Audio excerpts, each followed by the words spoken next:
భారతదేశ పౌరుడిగా మోటార్ వాహనాల చట్టంలో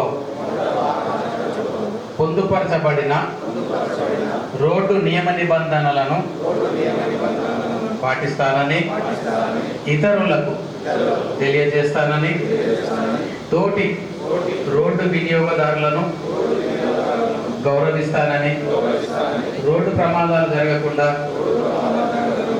నా కర్తవ్యాన్ని శ్రద్ధతో అంతఃకరణ శుద్ధితో నిర్వహిస్తానని రోడ్డుపై ప్రయాణించేటప్పుడు ట్రాఫిక్ నియమాలను ఉల్లంఘించనని హెల్మెట్ ధరిస్తానని సీట్ బెల్ట్ ధరిస్తానని ఓవర్ స్పీడ్తో వెళ్ళనని ఇతర ప్రజలందరూ రోడ్లపై సురక్షితంగా ప్రయాణం చేయడానికి సహకరిస్తానని దైవ సాక్షిగా ప్రమాణం చేస్తున్నాను.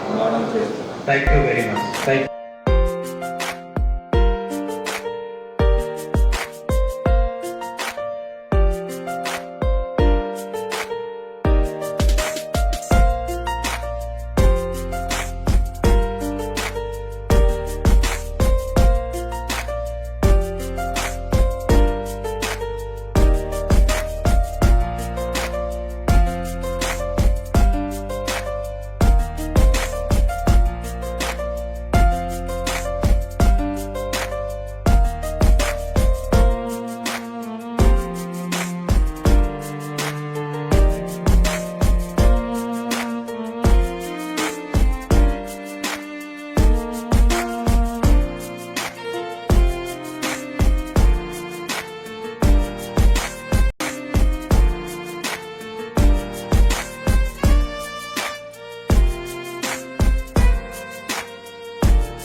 ఈ రక్ష స్వచ్ఛంద సేవా సంస్థ ఆధ్వర్యంలో ఏర్పాటు చేసిన రోడ్డు భద్రత ట్రాఫిక్ నియమాలు ముఖ్య అతిథిగా ఇచ్చేసిన సమయాన్ని కేటాయించిన గౌరవనీయులు assistant commissioner police Venkateswara Reddy గారు మరియు motor vehicle inspector Vivekananda Reddy గారికి ప్రత్యేకంగా ధన్యవాదాలు తెలుపుతూ ఎలాంటి సమస్యలు ఉన్నా కానీ ప్రజలకు రక్షణగా నిలుస్తూ ఇటు రోడ్డు ప్రమాదాలు జరగకుండా ఇటు ఇలాంటి ఇబ్బందులు కాకుండా మన ఆర్మూర్కి రక్షణ ఇస్తున్న గౌరవనీయులందరికీ కూడా ప్రత్యేకంగా ధన్యవాదాలు తెలుపుతూ రక్ష స్వచ్ఛంద సేవా సంస్థ తరఫున special thank you very much sir సమయాన్ని ఇచ్చినందుకు. Thank you.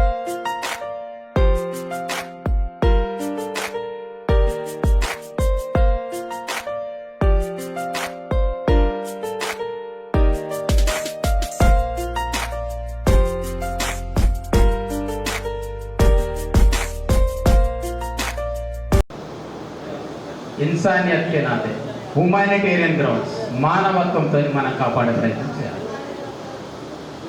ఓకే, సో ఇందాక సార్ చెప్పిన పాయింట్కి మళ్ళీ వస్తా. ఇక్కడ నాకు ఆటో సోదరులు చాలామంది కనబడుతున్నారు. అండ్ డీసీఎం వాళ్ళైనా సరే, లైట్ గూడ్స్ వెహికల్ వాళ్ళైనా సరే, మిమ్మల్ని వేధించాలనేది మా ఉద్దేశం కాదు, మీరు సేఫ్గా ఉండాలనేది మా ఉద్దేశం. ఇప్పుడు ఇందాక చెప్పిన యాక్సిడెంట్ కేసులలో ఆ కుటుంబాలు విచ్ఛిన్నమైనవి. మేము అటెండ్ అవుతాం కాబట్టి మాకు ఆ బాధ తెలుస్తుంది. సార్ వాళ్ళ కంపెన్సేషన్ ఇప్పిద్దామనుకుంటారు, కాగితం సపోర్ట్ చేయదు. అందుకని ఆ బాధ వాళ్ళకి తెలుసు. ఇక సార్లదైతే చెప్పే అవసరం లేదు. వాళ్ళు రోజు చూసేది నాకు అప్పుడప్పుడు అనిపిస్తుంటుంది, ఏం ఉద్యోగం రా బాబు పోలీసు ఉద్యోగం, వాళ్ళు ఎట్లా తింటారు ఎట్లా పంటారు పాపం వాళ్ళ కష్టాల ముందైతే. సో కాబట్టి మనం ఆ పని అది తగ్గిద్దాం, రోడ్డు నిబంధనలు పాటిద్దామా? సో చివరిగా నేను చెప్పేది ఏంటంటే, ఆర్టీఓ ఆఫీస్కి పోతే ఏదైనా పనికి పోతే అట్లా ఉంటుందో ఇట్టుంటుందో ఎట్లా ఉండదు. మీరు ఆన్లైన్లో బుక్ చేసుకోండి, మా దగ్గరికి నేరుగా రండి. అనవసరంగా డబ్బులు అక్కడ ఇక్కడ తిరిగి ఖర్చు చేసుకోకండి, మధ్య వాళ్ళని బతికేయకండి. మీకు పని కాకపోతే నన్ను అడగండి, 100% మీకు పని చేసి పెడతాం. ఇది ఎన్నో వేదికల మీద చెప్పినా, ఎన్నో సందర్భాలలో చెప్పినా, ఇప్పుడు కూడా చెప్తున్నా. కాబట్టి మీరు రావడమే ఆలస్యం. మా దుకాణం ఎప్పుడు ఫుల్గా ఉంటుంది. అంటే పొద్దున 10 నుంచి సాయంత్రం 5 దాకా కుల్లా ఉంటుంది. మీరు స్లాట్ బుక్ చేసుకొని రావాలి. ఒక్కటి మరి రావాలంటే ఆన్లైన్లో స్లాట్ బుక్ చేసుకొని రావాలి. నిరభ్యంతరంగా రండి. ఎందుకంటే ఇందాక మనం ఫస్ట్లో చెప్పుకున్నట్టు ఈ ప్రమాదం అనేటటువంటిది చెప్పి రాదు. అందులో ప్రమాదము బీద గొప్ప వీడి పెద్దోడు చిన్నోడు చూడదు. ఈ కులము ఆ మతం ఏది చూడదు. ఒక్కటి చూస్తుంది, భద్రంగా ఉన్నాడా, ఓకే, హెల్మెట్ పెట్టుకొని పోతున్నాడు, అరే ఇంకో బండి సేమ్. ఇప్పుడు చెకింగ్లో పోలీసు వాళ్ళు హెల్మెట్ పట్టుకున్నాడు, అరే జామ్ దొరుకుతుంది, జామ్ అరే ఈయన నైన్ పైన ఇసుకు పక్కడం. అట్లనే ప్రమాదం కూడా ఇది పెట్టుకున్నాడు, ఈయన ఏమనద్దు పట్టుకొని. సో అట్లా ఆ చెకింగ్లు అయినా ఏదైనా ప్రభుత్వాల ఉద్దేశము అందరం సేఫ్గా ఉండాలని, కాబట్టి మనం పాటించి అందరం సేఫ్గా ఉందాం. నాకు ఈ అవకాశం ఇచ్చినందుకు రక్షా ఫౌండేషన్ చైర్మన్ శ్రీనివాస్ గారికి మీ అందరికీ కూడా ధన్యవాదాలు తెలియజేస్తున్నాను. చాలా అమూల్యమైనటువంటి విషయాలు చెప్పారు సార్. రియల్లీ హ్యాట్సమ్. ఎందుకంటే ఈ సదస్సు మరి ఇంత సక్సెస్ఫుల్కు కారణం మీ యొక్క అనుభవం సార్. మీరు వేరే విదేశాల్లో ఒక జ్ఞాన సంపత్తిని ఎన్నో వేదికల పైన పంచినటువంటి ఆ అనుభవాన్ని చూస్తేనే మీ మాటల్లో కనబడుతుంది sir. Really great sir, salute.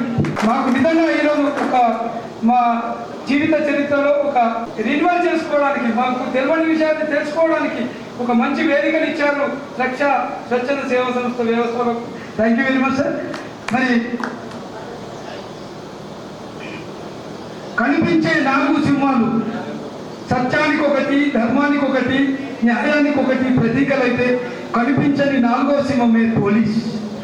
ఆశ్రిత పక్షపాతం, బంధుప్రీతిని ఆమడ దూరంలో ఉంచి 24/7 మరి సమాజ రక్షణ కొరకు, మరి సమాజంలో జరుగుతున్న సంఘ విద్రోహ శక్తుల తుదముట్టించడానికి, చునువ వారి వెంటపడి వారిని నిర్మూలించడానికి సమాజాన్ని నిత్య చైతన్యమూర్తిగా ఉంచి మరి నిండు అర్థంలో ప్రతిరోజు చూసుకునే ఆ విధి నిర్వహణలో సాధించాక చెప్పారు. చాలా హ్యాట్సాప్ సార్. మరి పోలీస్ వ్యవస్థ కానీ, ట్రాన్స్పోర్ట్ వ్యవస్థ కానీ ఎంత 24/7 మరి మీరు పనిచేస్తున్నారంటే నిజంగా ప్రభుత్వం మీకు ఎంత ఇచ్చినా మీ రుణం తీరదు సార్. ప్రజల్ని చైతన్యపరుస్తూనే మరి ఈనాటి కార్యక్రమంలో మన ముఖ్య అతిథి గౌరవనీయులు ఏసీపీ గారు మరి ఈ చివరిగా సందేశం, అమూల్యమైన సందేశం ఇస్తూ మరి మీ అందరితో ప్రతిజ్ఞ చేయిస్తారు వారు. మరి నేను ఇక్కడ ముందు తర్వాత మీ స్పీచ్. మన రక్ష స్వచ్ఛంద సేవా సంస్థ వారు ఏర్పడినటువంటి ఈ రోడ్డు భద్రత, రోడ్ సేఫ్టీ కార్యక్రమానికి అధ్యక్షత వహిస్తున్నటువంటి మన మిత్రుడు కాంగ్రెస్ శ్రీనివాస్ గారు మరియు గోపీకృష్ణ గారు, శ్రీధర్ గారు, మరియు స్వచ్ఛంద సేవా సంస్థ గారు పార్టిసిపేట్ చేస్తున్నటువంటి మన తులసి కుమార్, మరి ఈరోజు మనకు ఈ కార్యక్రమానికి చేసి మాకు కూడా కొన్ని తెలియని విషయాలు తెలియజేసినటువంటి మన ఎంబీఐ గారు వివేకానంద రెడ్డి గారు, వీరందరికీ మరియు వారి ఆహ్వానానికి పిలిచి మా ఆహ్వానాన్ని మరిచి ఈరోజు ఇక్కడికి ఓపికగా శ్రద్ధగా మీ టైం వెచ్చించి వినడానికి చేసినటువంటి మన మిత్ర బృందం, పట్టణ ప్రముఖులు మరియు లారీ అసోసియేషన్ అందరికీ, డీసీఎం అసోసియేషన్, ఆటో మిత్రులు మరియు పట్టణ ప్రముఖులు అందరికీ, మరియు విలేకరులు, press media and electronic and print media మిత్రులందరికీ పేరు పేరున మా తరఫున ధన్యవాదాలు, నమస్కారం. మాకన్నా ముందు మా సార్ ఎంబీఏ గారు అసలు ఏ సబ్జెక్టు ఋగ్వేదం నుంచి మొదలుపెడితే పెడెస్ట్రియన్, 2 వీలర్స్, ఆటో, రోడ్ మీద నడిచే ప్రతిదీ కూడా చక్కగా మనకి ఏం తీసుకోవాలి, ఎందుకు యాక్సిడెంట్స్ అవుతున్నాయి అని ఏ ఒక్కటి విడిచిపెట్టకుండా, అసలు చెప్పుదామంటే కూడా లేకుండా మొత్తం సారే చెప్పిరు. అందుకే భక్తుల దగ్గరికి పోయి మనం మాట్లాడితే అది సింహం ముందట కుందేలు నాట్యం అన్నట్టుంటుంది. ఇప్పుడు సార్ ముందర మేము ఏం చెప్పినా అది మీకు చిన్నగా అనిపిస్తుంది. ఎందుకంటే సార్ అంత అద్భుతంగా మనకు తెలియని విషయాలు, సార్ ప్రపంచవ్యాప్తంగా తను చూసినటువంటి, గ్రహించినటువంటి విషయాలను మనకు చక్కగా చెప్పారు. అవన్నింటినీ మనం పాటించాలి. మనకు తెలుసు మనం రోడ్డు ఎక్కంది మన జీవితం గడపలేము. ప్రతి ఒక్కరు మన రోడ్డు మీద నడుస్తున్నాం అంటే వేల మంది రోజు ప్రతి ఇంట్లో ఒక రోజు ఇంట్లోకి వెళ్ళి బయటికి వెళ్ళకుండా రోడ్డు ఎక్కకుండా ఎవరైనా గడుపుతామా? ఎవరైనా గడపలేదు. రోడ్డు ఎక్కుతున్నాం. రోడ్డు ఎక్కినప్పుడు మనం ఏం చేయాలి? మనకు తెలుసు పోలీసులో ఫస్ట్ విధి, మా ప్రాథమిక విధి ఏంటి? To maintain the public safety and maintaining peace and order. శాంతి భద్రతను కాపాడాలి, పబ్లిక్ సేఫ్టీని కాపాడాలి. ఇది మా ప్రాథమిక విధి. మరి పబ్లిక్ సేఫ్టీలో అంటే ఏంటి? రోడ్ సేఫ్టీ అనేది ఈరోజు మనకు సార్ చెప్పారు, ప్రపంచవ్యాప్తంగా అత్యధిక రోడ్డు ప్రమాదాల బారిన పడుతున్నటువంటి దేశము ఏదైనా ఉన్నదంటే అది మన ఇండియా, భారతదేశం. ప్రతి 4 నిమిషాలకు ఒక డెత్ అవుతుంది. ప్రతి 4 నిమిషాలకు ఒక డెత్ అవుతుంది. సంవత్సరానికి సార్ చెప్పారు 6 లక్షల ప్రమాదాలు అవుతున్నాయి. మరి ఇంత ఎక్కువ ప్రమాదాలు జరుగుతున్నప్పుడు, ఇంత ఎక్కువ మంది చనిపోతున్నప్పుడు, మళ్ళీ అందులో 40% సార్ చెప్పారు motor cycles, 40% pedestrians, 20% bigger vehicles, that is cars కానీ లారీస్, ట్రాన్స్పోర్ట్ వెహికల్స్ అట్లాంటివి. ఇంకా ఆశ్చర్యకరమైన విషయం ఏంటంటే ఈ ప్రమాదాల బారిన పడుతున్నటువంటి మోర్ దాన్ 50% ఎవరు? యూత్, చిన్నపిల్లలు. మన దేశానికి ఏదైతే భవిష్యత్తు, మన కుటుంబాలకు కానీ, మన దేశానికి కానీ, మన ప్రాంతానికి కానీ ఒక ఆశావాహులు అన్నటువంటి యూత్ ఎక్కువ చనిపోతుంది. మరి యూత్ మరి తెలుసో తెలియకో కొన్ని ఆవేశంలో ఎట్లన్నా మన కాలేజీ ఇందాక అయిపోయారు రోడ్డు భద్రత వల్ల, అంటే హెల్మెట్ కానీ ఏది కానీ ఇగ్నోరెన్స్, మెయిన్గా ఇగ్నోరెన్స్, నెగ్లిజెన్స్, రెక్లెస్నెస్, ఇవన్నీ మనం కారణాలు అవుతున్నాయి. మరి ఇందాక అయిపోయారు సార్, ఈ యాక్సిడెంట్లకు 90% ఎవరి కారణం? మనమే కారణం. 90% మనమే కారణం అవుతున్నాం. మరి ఒకసారి మనం డేటా కూడా చూద్దాం. మన ప్రాంతంలో అంటే సార్ ఇండియా లెవెల్లో మొత్తం చూసి ప్రపంచవ్యాప్తంగా జరుగుతుందని చెప్పారు. మన ప్రాంతంలో ఒక నెల డేటా తీసుకున్నాం. లైవ్ ఎగ్జాంపుల్స్ మనందరూ జరిగిన విషయాలు మనం చర్చిస్తున్నాం. మీకు అందరూ తెలుసు ఈ మెయిన్గా మనకు ఎట్లాంటి యాక్సిడెంట్స్ దేని వల్ల అవుతున్నాయి మీరే చెప్పాలి. జనరల్గా ఎందుకు అవుతున్నాయి? 1 హెల్మెట్ లేకపోవడం, 2 డ్రంక్ అండ్ డ్రైవ్. హెల్మెట్ అనేది ఇప్పుడు మనకేంటి? స్పీడ్ థ్రిల్స్ బట్టిట్ కిల్స్ అనే ఒక మొత్తం అందరికీ తెలుసు. వేగం మనకు థ్రిల్ ఇస్తుంది, బట్ అదేం చేస్తుంది? చంపేస్తుంది. తర్వాత డ్రంక్ అండ్ డ్రైవ్ అని చెప్తున్నారు. Don't drunk and drive mix. తాగి నడపద్దని మనం చెప్తున్నాం. నెక్స్ట్ ఏమే కారణం చెప్పండి మీకు తెలిసినాయి? రాంగ్ రూట్ డ్రైవ్ అంటే మనం ఏదైతే రోడ్డు రూల్స్ అండ్ రెగ్యులేషన్స్ ఉన్నాయో అవి పాటించకపోవడం వల్ల జరుగుతున్నాయి. తర్వాత సెల్ ఫోన్ డ్రైవింగ్, అన్నీ మీకు తెలుసు.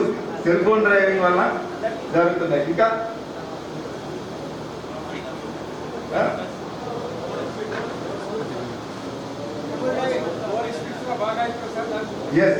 ఇవన్నీ మన కారణాలు అన్నీ తెలుసు, మన అందరికీ తెలుసు. కానీ మనం అవే పాటిస్తున్నాం, అవే చేస్తున్నాం. ఇప్పుడు మన ప్రాంతంలో నేను ఒక జరిగిన యాక్సిడెంట్ చదువుతాను. మొత్తం ఇది ఓన్లీ పెట్టాలంటే చనిపోయిన దాన్ని తీసుకున్నాం. ఇంకా నాన్ పెట్టాలు కూడా ఉన్నాయి చాలా. ఒక్క నెలలో 19 యాక్సిడెంట్ అయినాయి. ఎన్ని? 19 అన్ని. ఒక్క నెలలో 19 యాక్సిడెంట్స్ అయినాయి. మీకు ఒక్కొక్క దానికి ఒక ఎగ్జాంపుల్ చెప్తాను. ఇప్పుడు రోడ్ రూల్స్, ట్రాఫిక్ రూల్స్ మీరు దయచేసి తమ బాధ్యతగా, ఇది ఒక్కరిది కాదు, మనందరి బాధ్యత. మరి మన దేశం అన్నింటిలో ముందుకోతుంది, ఇందులో కూడా ముందుకోవడం అంటే వద్దు. ప్రతి దాంట్లో మనం అన్ని రంగాల్లో ముందుకు పైకి ఎదుగుతున్నాం. కానీ ఈ రోడ్డు ప్రమాదాలను నివారించాలి. మన చేతిలో ఉన్నది అది. 90% సార్ చెప్పినట్టు ఈ రోడ్డు ప్రమాదాలని ఎవరో చేసేది కాదు. మనం ఇప్పుడు ఇన్ని ఎగ్జాంపుల్స్ చెప్పినాను, ఇంకా ఉన్నాయి. ఇది కావాలంటే డేటా ఇస్తాను. నెల రోజుల్లో 19 ఇంకా సెల్ఫ్ యాక్సిడెంట్ 1 2